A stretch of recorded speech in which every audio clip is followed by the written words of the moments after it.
திருமங்கல்யம் சீரியலில் திவ்யா ரூமுக்கு வந்து பார்க்குறாங்க. அங்கே திருவோட பெட்டு அதெல்லாம் கலைஞ்சிருக்கிறத பார்த்துட்டு மகாவை கூப்பிட்றாங்க. மகா நீ கொஞ்சம் வாயேன், இந்த திருவோட ரூம் எல்லாம் சரி பண்ணணுங்கிறாங்க. அப்போ மகா பதறி போயிடுறாங்க. ஐயோ என்னது அக்கா நம்மளை அந்த ரூமுக்கு கூப்பிட்றாங்களே, அவர் வேற என்னை பார்த்துருவாரே அப்படின்னு பயந்துட்டு இருக்காங்க. மகா உள்ளே வரது தெரிஞ்சதுமே திரு பாத்ரூம் போகிறேன்னு சொல்லிட்டு போயிடுறாங்க. அப்போ மகா காப்பி எடுத்துகிட்டு வந்து இங்கே நின்றுட்டு இருக்கும்போது அப்போ திவ்யா உள்ளவா மகா அப்படின்னு சொல்லி கையை பிடிச்சி இழுத்துட்டு போகிறாங்க. மகா பயந்துக்கிட்டே அவர் உள்ளே இருப்பாரோ நம்மளை பார்த்துருவாரோன்னு பயந்துட்டு போகிறாங்க. அங்கே போய் பார்த்தா திரு இல்லாத இருக்கிறது அவங்களுக்கு நல்லதாக போச்சு. அக்கா நீங்கள் மட்டும்தான் இருக்கீங்களா, அவர் எங்கே அப்படின்னு மகா கேட்குறாங்க. அவன் இப்போ தான் ரெஸ்ட் ரூம் போயிருக்கான், அவன் முகமெல்லாம் கழுவிக்கிட்டு வரட்டும், அதுக்குள்ளேயே நம்ம இதெல்லாம் ரெடி பண்ணிடலாம் அப்படின்னு சொல்லிட்டு இப்போ திவ்யா மகா 2 பேருமா சேர்ந்து அந்த பெட் சீட் எல்லாம் எடுத்து அந்த பக்கம் இந்த பக்கம் சரி பண்ணி போட்டுட்டு இருக்காங்க. அப்போ மகா பதட்டத்தோடவே சரி அவர் வரதுக்குள்ளேயே சீக்கிரமாக இதெல்லாம் சரி பண்ணிட்டு இங்கேருந்து ஓடிடணும் அப்படின்னு நினச்சிக்கிட்டு ஹெல்ப் பண்ணிக்கிட்டு இருக்காங்க. அப்போ மகாவும் திவ்யாவும் எல்லாம் ஒரு வழியாக ரெடி பண்ணி வச்சுட்டு அப்போ மகா சரிக்கா நான் முடிச்சிட்டேன் போட்டுமா அப்படின்ட்டு கிளம்புறாங்க. சரி போ அப்படின்னு சொல்லி அனுப்பி வைக்கிறாங்க திவ்யா. அப்பாடா நல்ல வேலை தெருக்கண்ணில் படாமையே தப்பிச்சு வந்தாச்சுன்னு நினச்சி வந்த மகா பின்னாடியே திவ்யா வராங்க. வந்ததும் இதை பார் மகா, அவன் நேரத்துக்கு நேரம் மாத்திரை மரத்தெல்லாம் சாப்பிடணும், மாத்திரை வேண்டவே வேண்டாம்னு சொல்லுவான், எப்படியோ பிடிவாதமாக அவனை சாப்பிட வச்சிரு மகா. அடிபட்டு ரத்த வெள்ளத்தில் தவிச்சு கிடந்ததை பார்க்கறது தான் என் மனசுக்கு அப்படியே உருக்கமாக இருக்குது, உறுத்தலாகவும் இருக்குது. அதனால் அவனுக்கு சீக்கிரமாக குணமாகி வரணும், நீ தான் பார்த்து கவனிச்சுக்கணும்னு திவ்யா சொல்கிறாங்க. இது கேட்ட மகா அக்கா பார்த்துக்குறேங்க்கா அப்படின்னு சொல்லிட்டு இருக்காங்க. சரி மகா நான் உன்னை நம்பித்தான் விட்டுட்டு போகிறேன், போயிட்டு வரேன்ட்டு போகிறாங்க திவ்யா.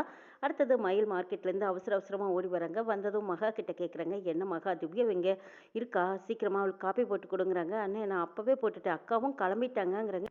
என்ன திவ்யா கிளம்பி போயிட்டாளா, அவள் காப்பி கேட்டாலே நான் வரதுக்குள்ளேயே போயிட்டாளாங்கிறாங்க. ஆமாண்ணே நான் போட்டு கொடுத்தேன், அவங்களும் சாப்பிட்டு திருவை நல்லா பார்த்துக்கோன்னு சொல்லிட்டு கிளம்பிட்டாங்கங்கிறாங்க. அப்படியா மகா, இன்னொரு விஷயம் உங்ககிட்ட ஒரு முக்கியமான விஷயம் சொல்லியே ஆகணும். நான் பழனிக்கு போகலான்ட்டு இருக்கேன், திருவுக்கு அடிபட்டதில்லை அவங்க குணமாகணுங்கிறதுக்காக நான் வேண்டியிருக்கேன்.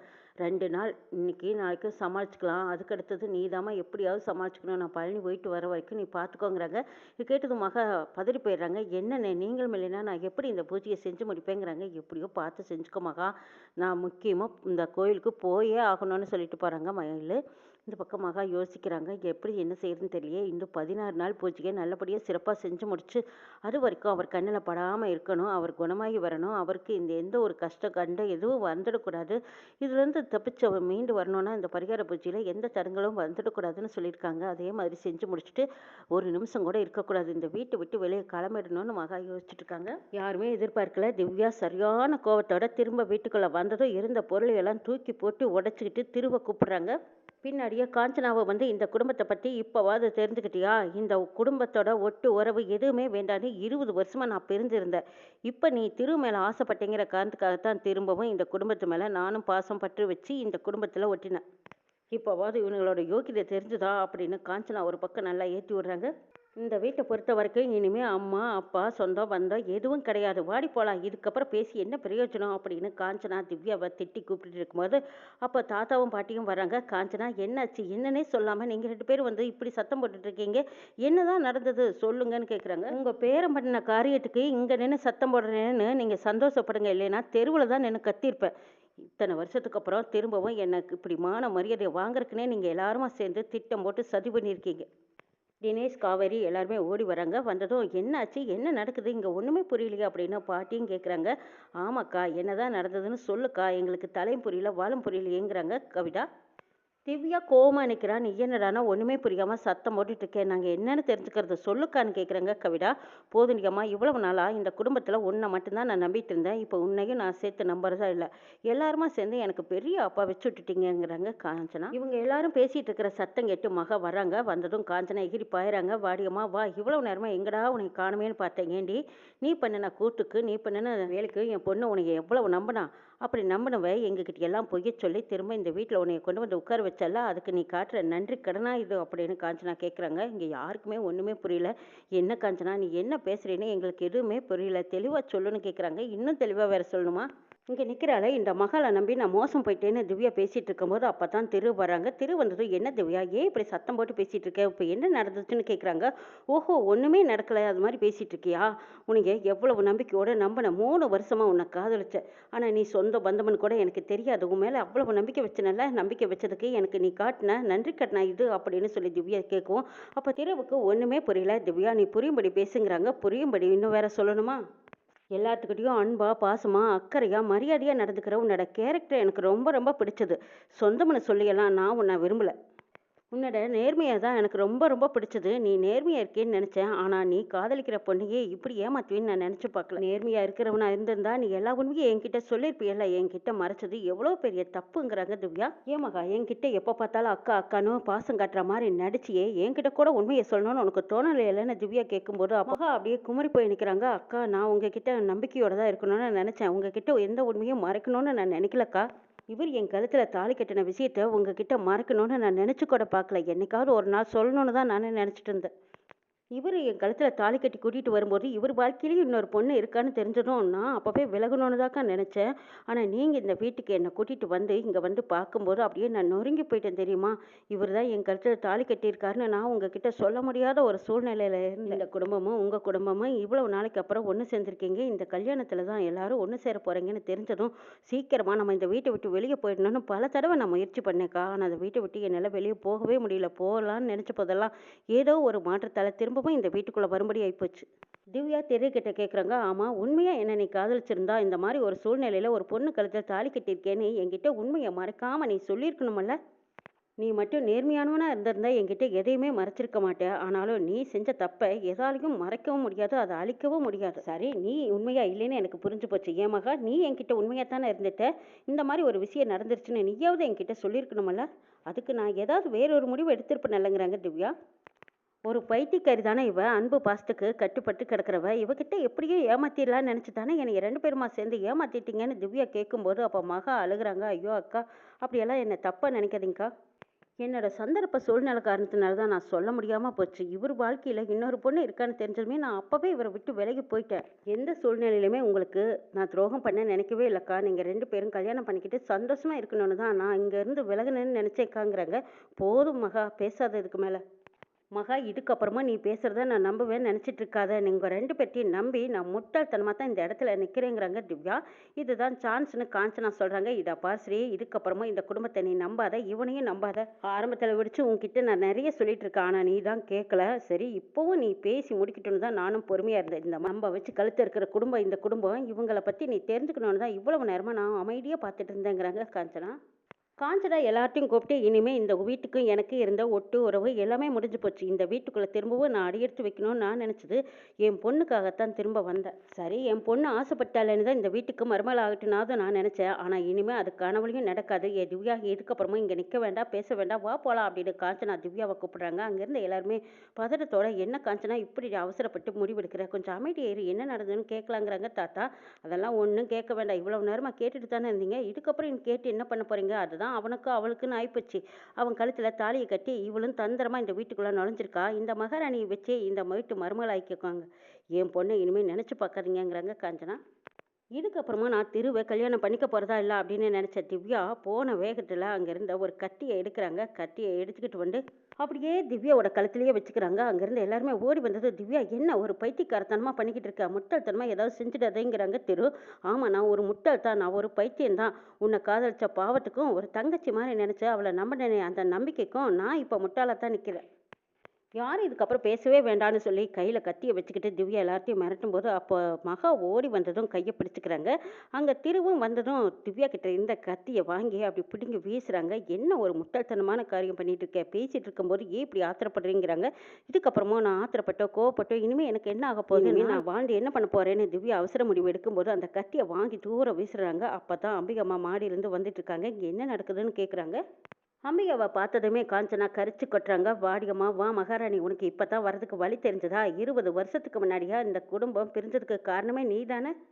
உன்னை வேற எங்கள் அப்பாவும் எங்கள் அம்மாவும் மருமகன்னு தலையில் தூக்கி வச்சுக்கிட்டு கொண்டாடினாங்கல்ல அப்படின்னு சொல்லிட்டு இருக்கும்போது காஞ்சனா, ஏன் இப்போ பழசெல்லாம் பேசிகிட்டு இருக்க, அதை விடுங்கிறாங்க தாத்தா. போதும், நிறுத்துங்கப்பா. இதுக்கப்புறமா நீங்கள் எல்லாம் ஏதாவது பேசி என்னை சமாதானம் பண்ண நினைக்காதீங்க. 20 வருஷத்துக்கு முன்னாடி இந்த காஞ்சனா உங்ககிட்ட இருந்து என்னை பிரிச்சா, இப்போ இவன் மகனை வச்சு இப்போ என் பொண்ணையும் நம்ப வச்சு ஏமாத்திட்டு இப்போவும் பிரிச்சுட்டா பாருங்க. என் குடும்பம் நல்லாவே இருக்கக்கூடாதுன்னு கருணாக மாதிரி உள்ளவ நுழைஞ்சிருக்கா. ஏண்டி, எங்கள் குடும்பம் சந்தோஷமாக இருக்கக்கூடாதுன்னு ஏண்டி இப்படியெல்லாம் நினச்சிட்டு இருக்க. இன்னும் இவ என்னெல்லாம் பண்ண திட்டம் போட்டிருக்கான்னு தெரியல. இதை பாருங்கப்பா, இவளை நீங்கள் நம்பாதீங்க. நீங்கள் தூங்கும்போது கூட இவ கல்லை தூக்கி தலையில போட்டுருவா. இவ ஒரு பச்சை துரோகி அப்படின்னு வாய்க்கு வந்தபடி காஞ்சனா அம்பிகாவை திட்டிட்டு இருக்கும்போது திருவுக்கு கோவம் வருது. போதும் நிறுத்துங்க அத்தை, இதுக்கு மேல எதுவும் பேசாதீங்க. எது பேசுறதா இருந்தாலும் என்னையும் பேசுங்க, எங்க அம்மாவை பேசுறதுக்கு உங்களுக்கு எந்த ரைட்ஸும் கிடையாது. வரமுறை தாண்டி பேசிக்கிட்டு இருக்கீங்கன்னு சொல்றாங்க திரு.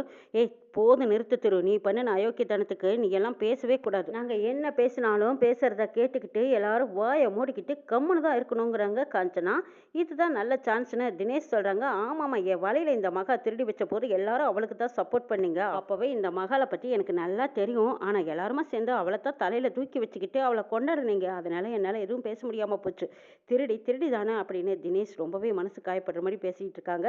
நியாயம் மகா பக்கம் இருந்தாலும் அந்த நேரத்துல யாரும் பேச முடியாம தவிச்சிட்டு இருக்காங்க. திவ்யா கூட எதுவும் பேசாம அமைதியா பார்த்துட்டு இருக்காங்க. எவ்வளோ பெரிய திட்டம் போட்டு இந்த வீட்டுக்குள்ள நுழைஞ்சிருக்கா, அது மட்டுமா முழு பூசணிக்காயை சோத்துல மறைச்ச கதையாவெல்லாம் இருக்கு அப்படின்னு தினேஷ் மகாவை ரொம்பவே தப்பா பேசிட்டு இருக்காங்க. காஞ்சனா அம்பிகாவை பார்த்து, ஆமா இவ்வளோ பேசிட்டு இருக்காங்க, என்ன பேசுறாங்கன்னு கூட தெரியாம வந்து நிக்கிறியல்ல, உன் பையன் இருக்கானே இதோ இங்க நிக்கிறாள் வேலைக்காரி மகா, அவ கழுத்துல தாலியை கட்டிட்டு வந்திருக்கான். அம்பிகா திருவை பார்த்து, என்னடா இது, ஏன்டா இப்படி எல்லாம் பண்ணுன அப்படின்னு கேட்டுட்டு இருக்கும்போது, அடடா நடிச்சது போதும் இரு, உன் பையன் வேலைக்காரியை கல்யாணம் பண்ணி கூட்டிட்டு வந்து அதுவும் இதே வீட்டில் வச்சு குடும்பம் நடத்திட்டு இருக்கான். இந்த வீட்டில் வந்து என் பொண்ணு வாழணுமா என்ன? கவிதா திருவை கேட்குறாங்க. என்ன திரு பேசாமல் அமைதியாக இருக்க, இந்த வேலைக்காரியை நீ கல்யாணம் பண்ணிக்கிட்டியா, கல்யாணம் பண்ணி வீட்டுக்குள்ளே கூட்டிகிட்டு வந்து வச்சிருக்க, ஆனால் கொஞ்சம் கூட குற்ற உணர்ச்சியே இல்லாமல் திவ்யாவையும் கல்யாணம் பண்ணிக்கிறதுக்கு நீ தயாராக இருந்திருக்க. எல்லா விஷயம் தெரிஞ்சிருந்தும் உங்கள் அம்மாக்காரி அமுக்குன மாதிரி இருந்திருக்கா. எப்படி தான் இப்படியெல்லாம் உங்களால் எல்லா உண்மையும் மறைக்க முடியுது? இவ்வளோ வருஷமா எங்கள் அக்கா இந்த வீட்டுக்கே வரக்கூடாதுன்னு நினச்சிட்டு இருந்தவா, பொண்ணு ஆசைப்பட்டாலேங்கிற காரணத்துக்காக இந்த வீட்டில் உனக்கு திவ்யாவை கல்யாணம் பண்ணிக்க எங்கள் அக்கா சம்மதிச்சாங்க. ஏதோ இத்தனை வருஷத்துக்கு அப்புறம் ரெண்டு குடும்பமும் ஒன்று சேருதுன்னு எல்லாரும் சந்தோஷமா இருந்தோம். ஆனால் நீ எவ்வளோ பெரிய உண்மையை மறைச்சிருக்க. இந்த வேலைக்காரி கழுத்தில் தாலியை கட்டி அவளை இந்த வீட்டுக்குள்ளே கூட்டிகிட்டு வந்துட்டு திரும்ப திவ்யா கழுத்தில் தாலி கட்ட ஆசைப்பட்டிருக்கே. இந்த வேலைக்காரி இந்த வீட்டில் இருக்கும்போதே எனக்கு சந்தேகமாக இருந்தது. அதுவும் உங்கள் அம்மாக்காரி இந்த வேலைக்காரியை விளக்கேற்று சொன்னபோதே எனக்கு அப்போவே சந்தேகம் இருந்துக்கிட்டே இருந்துச்சு. இப்போ தானே அது எல்லாத்துக்கும் விட தெரியுதுங்கிறாங்க கவிதா. கவிதா பேசுகிறத கேட்டதும் தாத்தா வந்து பேசுகிறாங்க. இதா பார் கவிதா, எரியர் நெருப்பில் எண்ணெய் ஊற்றாத, தேவையில்லாமல் திரிச்சு விட்டுட்டு இருக்காத, என்ன நடந்ததுன்னு கேட்கலாம், நிதானமாக இருங்கிறாங்க. பாட்டி தாத்தாவை கேட்குறாங்க. என்னங்க நீங்கள் என்ன கவிதாவை திட்டிட்டு இருக்கீங்க? இந்த அம்பிகா இப்படி ஒரு துரோகத்தை பண்ணுவான்னு நான் நினச்சி கூட பார்க்கலையா அப்படின்னு சொல்லி அம்பிகா பக்கம் திரும்புகிறாங்க பாட்டி. எல்லா விஷயம் தெரிஞ்சிருந்து இப்படி இறங்க எல்லார்த்து முகத்துலையும் கரிய பூசிட்டியே, மறைச்சிட்டியே, நம்பிக்கை துரோகி அப்படின்னு சொல்லி பாட்டி அம்பிகாவை திட்டிட்டு இருக்கும்போது, இதை பாருங்க, இனிமேல் இந்த குடும்பத்துக்கு எனக்கும் எந்த சம்மந்தம் கிடையாது.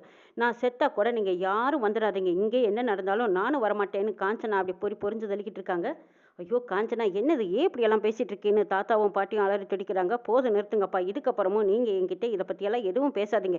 இனிமேல் இந்த கல்யாணம் நடக்கவும் நடக்காது. எங்களை பற்றி யாரும் இனி நினச்சி கூட பார்க்க வேண்டாம். நாங்கள் இந்த பக்கம் தலை வச்சு கூட படுக்க மாட்டோம் அப்படின்னு சொல்லிட்டு காஞ்சனா அந்த பக்கம் இருந்த கல்யாண பத்திரிக்கையெல்லாம் எடுத்து நாலா மூணா பொடியாக கிழிச்சு அப்படியே காற்றுல சூறி விட்டுட்டு திவ்யாவை இழுத்துக்கிட்டு காஞ்சனா அங்கேருந்து கிளம்பிட்டாங்க. காஞ்சனா கிட்ட போய் பாட்டி கெஞ்சிக்கிட்டு இருக்காங்க. இதை பார் காஞ்சனா, கொஞ்சம் பொறுமையாக இரு, எல்லாரும் உட்காந்து ஆறாமரை பேசி தீர்த்துக்கலாம். அவன் தான் ஏதோ காப்பாத்துறதுக்காக தாலி கட்டினான்னு சொல்கிறான், இது ஒரு பெரிய விஷயமா எடுத்துக்காத, நின்று பேசலாம் அப்படின்னு சொல்லி பாட்டி கேட்குறாங்க. இங்கே பார், யாருக்காகவும் எதுக்காகவும் திரும்ப நான் இந்த விஷயத்தை பேச விரும்பலை, விட்டுருங்க. இனிமேல் என் பொண்ணு இந்த வீட்டுக்கு வரவே மாட்டான். எவ்வளையோ ஒருத்தி தாலி கட்டி கூட்டிகிட்டு வந்து இவன் குடும்பம் நடத்திட்டு இருப்பான், இந்த வீட்டுக்கு நாங்கள் சம்மந்தம் பண்ணணுமாங்கிறாங்க. இங்கே பாருமா, நீ இல்லாத வீடு வீடாவே இல்லை, 20 வருஷம் ஆச்சு நீ பிரிஞ்சு போய்.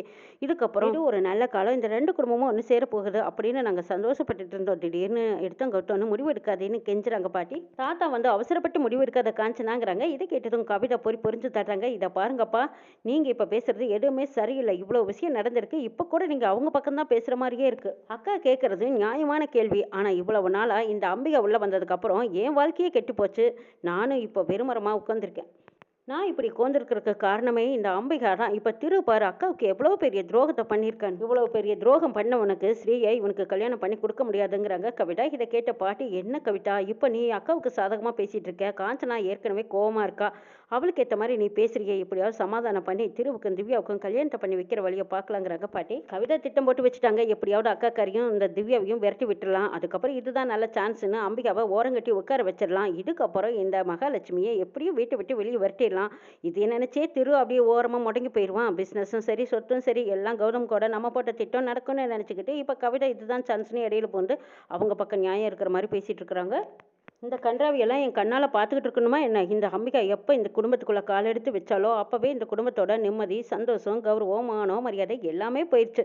நான் இனிமேல் உயிரோடு இருந்தால் தானே இந்த கன்றாவியெல்லாம் பார்க்கணும், நான் செத்து தொலைகிறேங்கிறாங்க பாட்டி.